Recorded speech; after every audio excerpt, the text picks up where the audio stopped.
Paano mo nasabi?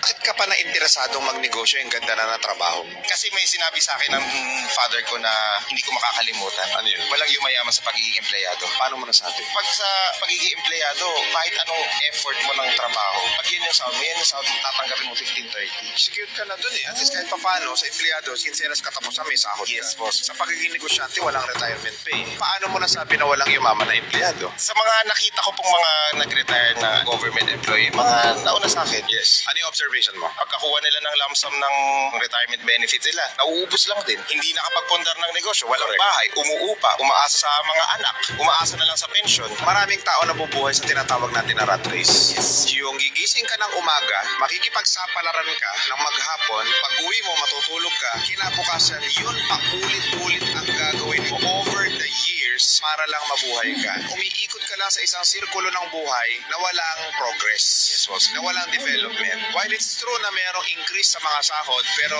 magdiretsuhan na tayo. Yung increase sa sahod is hindi pa kayang i-compensate yung pangangailangan ng buong pamilya. Why? Because over the years, tinatalo tayo ng tinatawag natin na inflation. Correct, boss. Na yung peso natin, bumababa ang value, pero yung sweldo natin ang bagal ng increase. Meaning to say, akala mo lumaki yung sahod mo, pero hindi pa pala. True. Most of the time, yung reasoning ng mga taong napako sa mga empleyado, secured sila, feeling nila okay sila. But at the end of the day, tandaan natin na kung bumababa ang halaga ng peso, lumiliit din ang sahod ninyo kahit nag-i-increase pa kayo. Kung gusto nyo talagang yumaman o masenso, makuha lahat ng mga pangarap nyo, numbers will tell us and the truth will tell us that the best platform for that is business.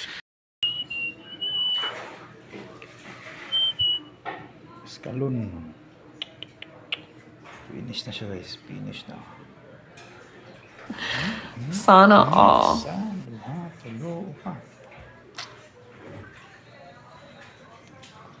Good job.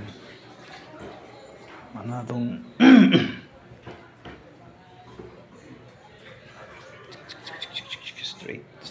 straight from the line. Straight from the line. Good. Ganda.